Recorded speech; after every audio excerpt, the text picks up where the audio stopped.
Welcome to Sticks and Stones. We are live again at our new studio, HMPE, for the second time this year.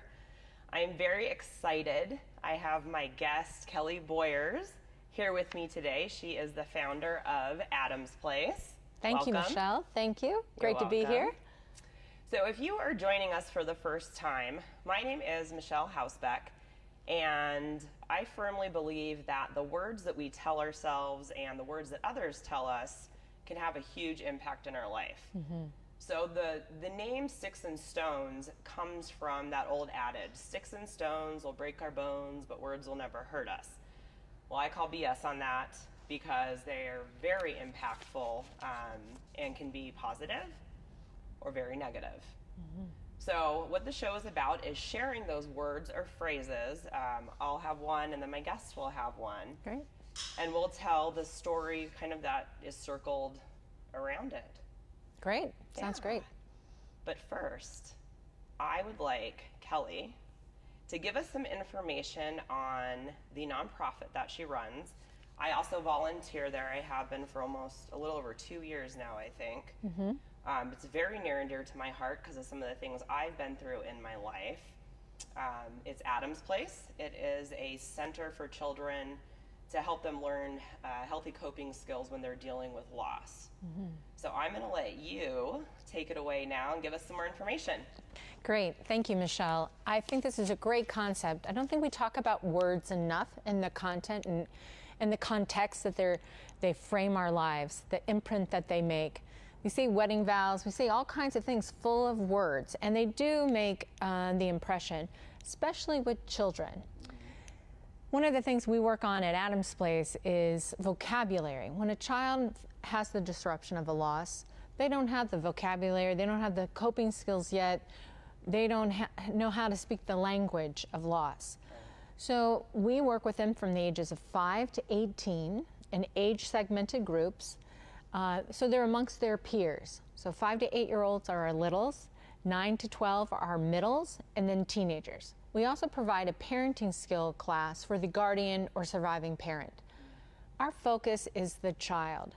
I lost my son, who was 21, to injuries sustained in a car crash, coming up on 12 years here on March 18th. So I really appreciate the opportunity to share my story.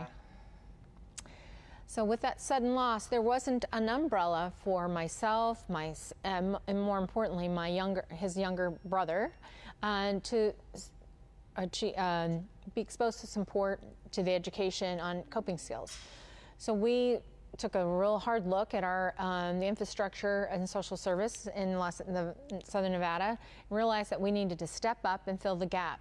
So we became a 501c3 in 2009. From a grant from Little Hope Foundation based out of New York.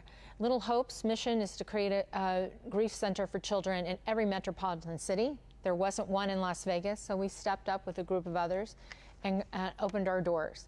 We've been inundated because unfortunately in the Clark County School District, the ratio of social worker or school counselor is very stretched. It's 1 to 1,500 students. So that gap, huge. Kids fall through the cracks. We know 1 out of every 20 children will experience the loss of a parent before they turn 18. So because our school district is the 5th largest in the country, we have big numbers. We know statistically, based on research, that kids who experience a loss are automatically in an at-risk category. They're at risk for school absenteeism, depression, unhealthy coping such as acting out, drug addiction, and other unhealthy coping. We are advocates to say let's intervene early to teach healthy coping so that kids won't become more costly to themselves and to our community. Or a statistic. Right, exactly. So we're a part of the spindle of mental health and wellness. We're early intervention to children who have had a loss. We all know as adults that cycle of loss will continue, whether it be through death, through divorce, through job loss. We have natural calamity, that loss is an integral part of life. we're just equipping kids at an early age with the skills to take those opportunities for those moments to be moments of growth.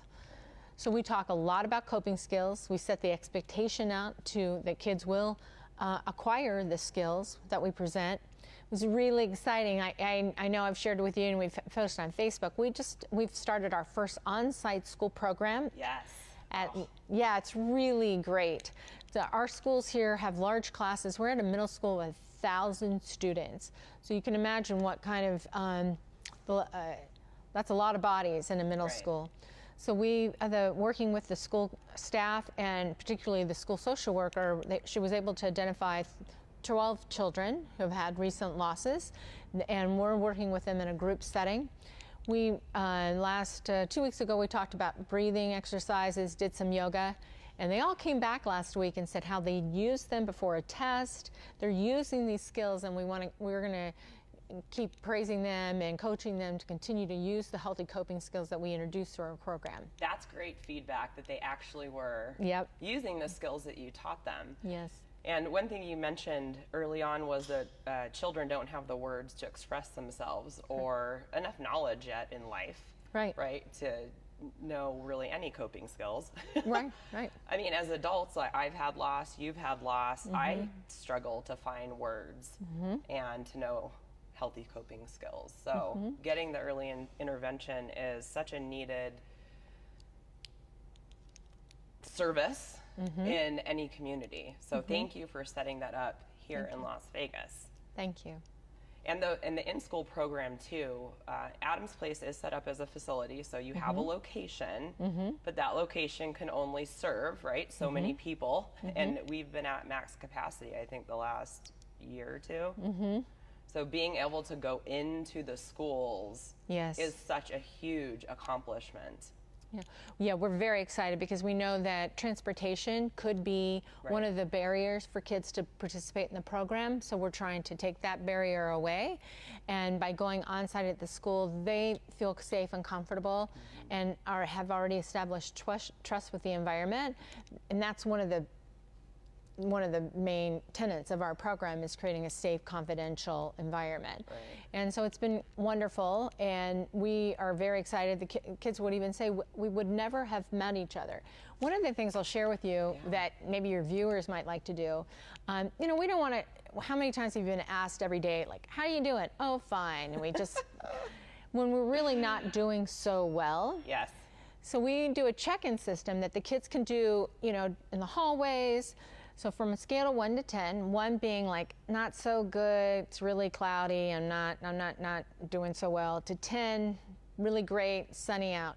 So when they're walking down the halls, they can say, "Hey Joe, I'm just checking in," and they'll respond saying, "I'm a 5, I'm a 6, I'm an 8 or 9, or I'm a 2," and that may be your point. You go up and say, "Joe, how are you? You want to talk about it, right? And I'll sit with you at lunch," or whatever the case may be. It's a way to go ahead and open the door to talk about our social our mental health well-being at any given point. And I think those are tools. We refer to tools on our tool belt, and I think those are things that we can use in our workplace and other environments. That's fantastic. It is. I mean, for kids, for adults, for any families. Age. Yep. Because that's so true. So many people ask, "How are you doing?" and everyone gives the standard answer. "Oh, I'm fine. I'm good." When you're not. Right. I've always tried to say when I ask, "How are you doing?" and I know they're not well, and I follow that up with, "I want your honest answer."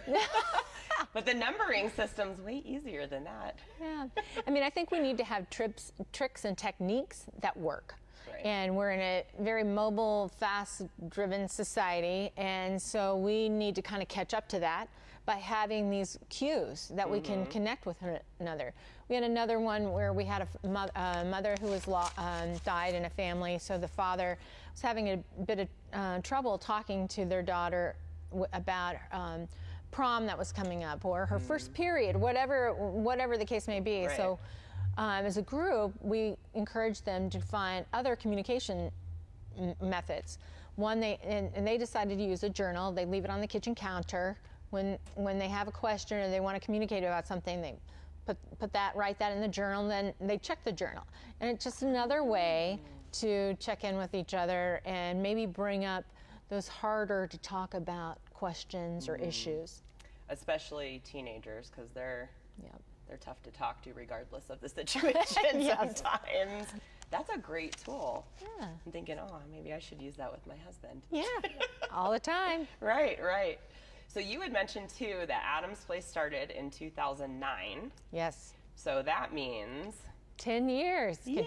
Yay, we did it. Adam's Place is celebrating their 10-year anniversary this year, which that's a huge accomplishment as well. Yes. Staying strong. It's hard for the smaller nonprofit local charities to, stay above water, and for Adam's Place to be here.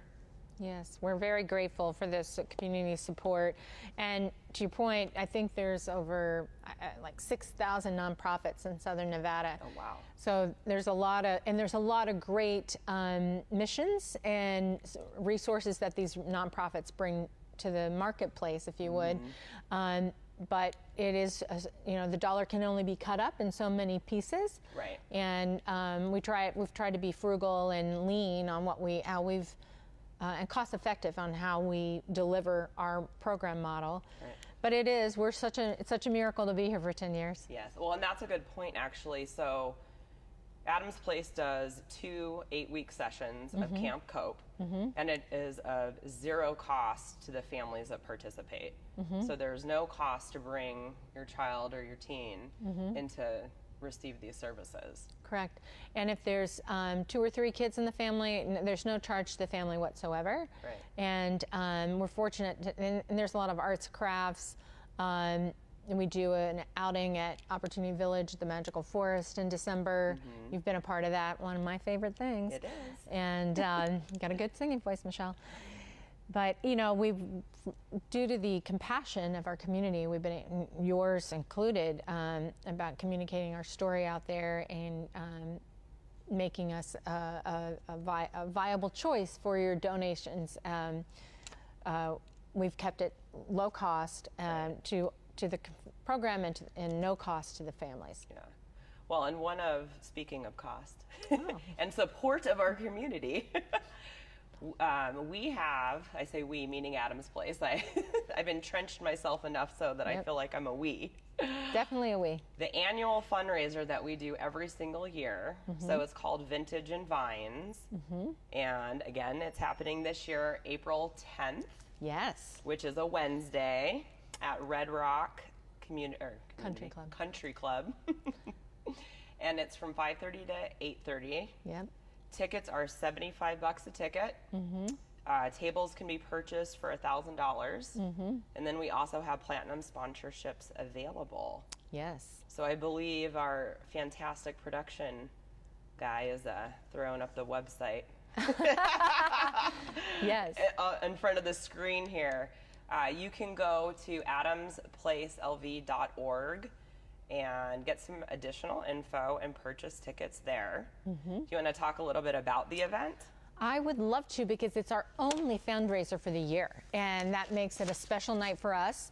And all our volunteers, the public gets a chance to share the evening with us. We are so fortunate to have Chef Rick Geffen, who's now the executive chef at the T-Mobile Arena. We all love our nights, love T-Mobile Arena. But he spearheads the chefs and restaurants that participate. And we have amazing food. And the food is so good. So good. And wine tastes. It's just a fun night. We have a DJ. We have a piano player coming this year. Our Vintage and Vines actually came from, because we started out with a car collection and wine tasting, so we just kept the vintage, and it's morphed into kind of our Roaring 20s, and it was really fun to dress up last year. Yep. We invite you to dress up, whether that's just a hairpiece or a cool dress, or I think I got my dress on Amazon for $39. But it's a fun night. It's meant to be an affordable night. We're a local charity helping local children. All of our money that we raise stays right in our community. Yep. And we're a program that, and if you should need us, you'll want us to be there. Right. And as one of our slides says, that Death does not discriminate. Divorce, deportation, incarceration, those things don't discriminate, really. It's a wide swath of our population. We're available to every child. And so join us, Red Rock Country Club, for great food taste, wine taste from 5:30 to 8:30.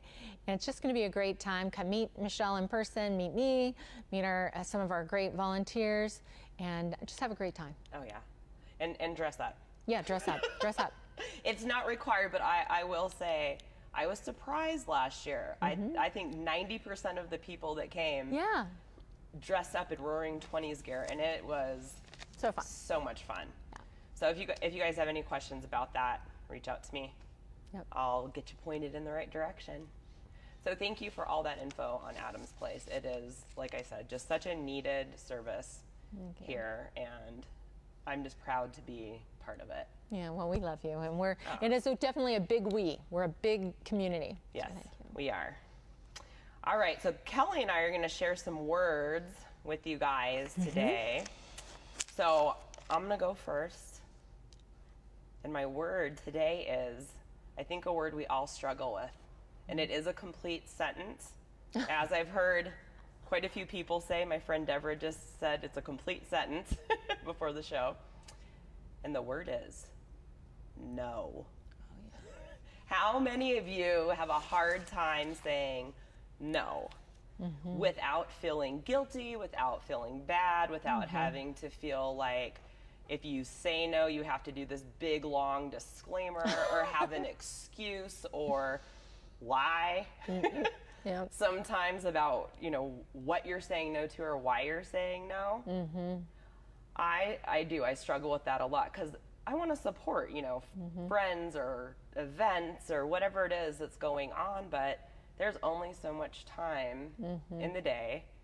And I think we forget to take time for ourselves a lot. I know I do. That is something I'm working on. So you have to say no. You cannot physically say yes to everything. Even though I think technology has expanded our lives, it really hasn't, because there's still only 24 hours left in the day. Right. Now you just have more things that you're aware of or get invited to. Which it's, I wrestle with this a lot because it's hard to say no, especially if you're saying no for the fact of you need to take time for yourself. And you feel guilty about it, and we should not have to feel guilty about that. And a lot of the times it's us doing it to our own selves. Do you struggle with this? We struggle with it. And interesting, during our adult group, our Nancy, our adult facilitator. Nancy. Love Nancy. Shout out to Nancy. One of the first questions she'll bring up is what did you do for yourself over the last 10 days? Self-care. Modeling self-care is important because you pass that down to your children, and it's one of the ways to manage stress in your life. And you are a model for that amongst your coworkers, with your husband, whoever is in your unit. And I think we came from generations that always put others first, and that's important to do. But if you don't put the mask on and breathe for yourself, you're not going to be able to help people next to you. That's a great analogy too, because if you don't take care of yourself, love yourself, even when you go to try to do that for somebody else, you're not full. That's right. So you're not at your best, at your highest capacity to give love and time and energy. So it is not selfish to take care of yourself. That's right. So, PSA announcement. If somebody says no to you, or you yourself say no to somebody else, it's okay. Know that it's not a reflection on they don't like you or they don't want to be there. Maybe they just need some time for themselves or to be with their family or whatever it is. I try to not feel that guilt. Because most of the time the reasoning is something that I need to do for myself or, put the family first or whatever it is. Sometimes it's work, not going to lie. Which is important, but. Right. So what's your word? Well, my word, interesting, I think I picked it up from my son, who's a scientist. I tend to think that I'm a creative type. You are. And but I've tried to learn from my son, who's a scientist, and my husband, who was a scientist as well. But my word for today is processes. And that's just not a word that rolls off my tongue that easily. But I'm realizing, given the speed of society, the amount of change that we are faced as a society, that creating helpful, efficient processes in my day-to-day life from the time I get in the morning really helps give me structure. We all like structure. Yes. Kids get structure through schools. We get structure from our employment or our family unit. But our internal structure as an individual is very helpful.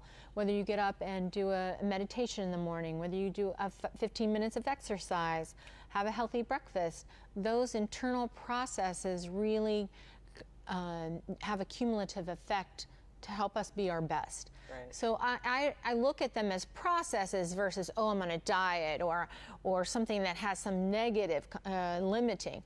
I look at it as processes getting me to, a better overall end goal.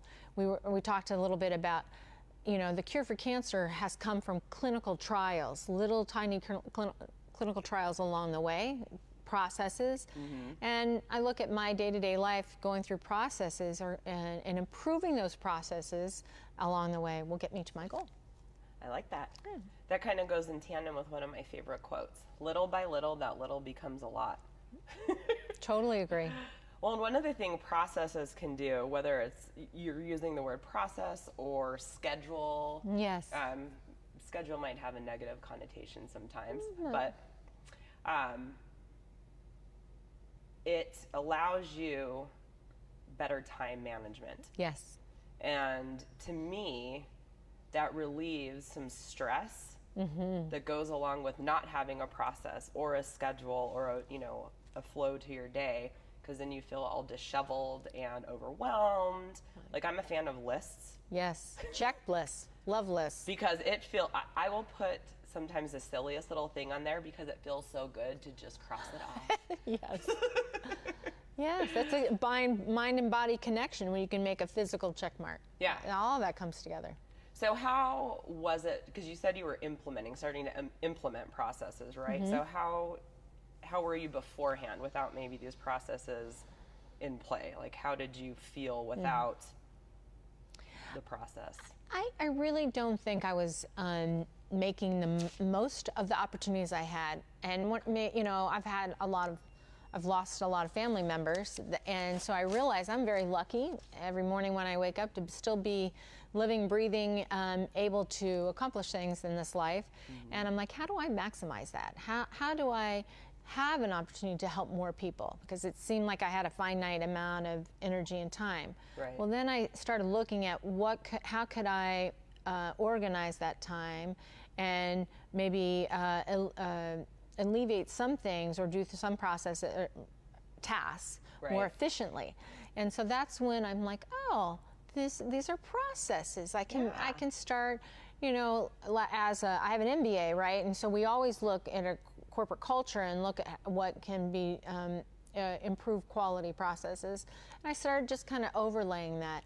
And I think when with loss and change, you can be chaotic. Oh, yeah. And so I realized a survival skill was to get better at my time management through looking at processes and how to improve their efficiency. I love it. Yeah. I'm a business, right? Yes, you are. So did you learn to say or realize you had to say no to some things in building the process? Yes. No is a tool. No is a tool, yes is a tool. Taking the time to decide whether I want to say yes or no is a tool. That's a great point. Yeah. Taking the time before you say one or the other. Famous quote of a friend of mine who's very successful. He said to me once, I reserve the right to change my mind when given new information. And kind of goes along the same time. I reserve the right to change my mind, come back and say yes or no to a certain decision.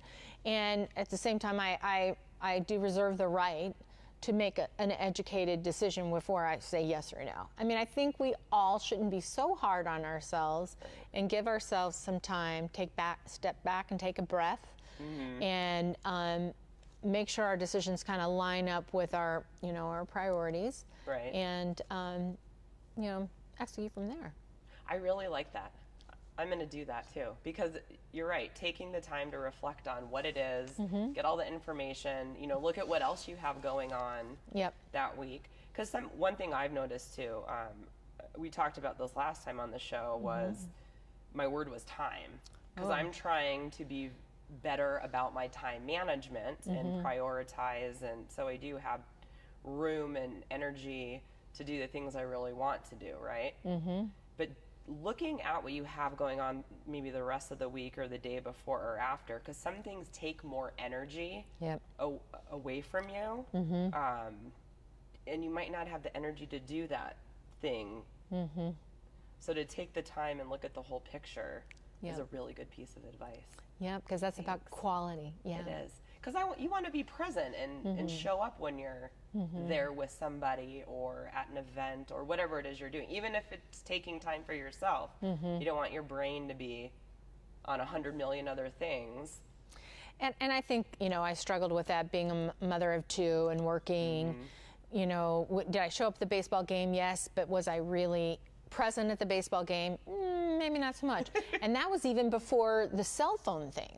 So now I really try to turn I was traveling abroad to visit my son, and one thing that I will take away from my travel was that a lot of cultures turn the phone off or they turn the phone down at dinner. But unfortunately, you go in restaurants sometimes and everybody's doing this versus this. Right. And that's some of the magic glue that we have at Adam's Place, is really just not having technology, being one-on-one, coaching our volunteers to be very present in the moment in pre-group, and then doing the same thing at post-group to make sure that they're in a good place before they leave. But I think we have to check in to make sure that we're not allowing technology to interfere with the quality of our human experience. Yeah, I 100% agree. It's a lost art, and it's going away very quickly, that face-to-face, one-on-one human connection. I just heard a commercial the other day for a loan center here in town, and one of their selling points was, and this was obviously geared toward millennials, was you don't have to talk to a human. You can do it all online. Is that lucky me? I don't think so. And just, I get it. We go faster today. Some things are a convenience, but just the fact that that's a selling point now, scary, is you don't have to deal with a human being, is sad. We know that people are getting disconnected. We get a little upset when we're looking at maybe a Facebook thing. We think someone else's life is better than ours. We know that actually is impacting the suicide rate. And with younger kids especially. So we really are encouraging people, and I know personally and professionally, make a human connection, know your neighbors. I just went around my neighborhood sharing some information about a council race, but I'm like, I've lived here for 24 years and haven't met all my neighbors. I'm like, how can that be? I know. And it was really, and I met two women who are taking care of spouses that are hospice, that are housebound. I'm like, okay, they're on my list to stop by and check. So really, we're encouraging people to make sure that you are checking in with folks, use your technology wisely. Right. We don't, and use it appropriately. Yeah, like the old AT&T slogan, reach out and touch someone. Yeah. Literally, not in a dirty way. Yeah, yeah, in a nice way. Yes, build that human connection. Well, we're almost to the end of our time, so I want to thank you very, very much for being here. Thank you. And just remember, Vintage and Vines, Adam's Place fundraiser is April the 10th, Red Rock Country Club. You can buy tickets. I'll put the link in the comments so you can see it, and let me know if you have any questions.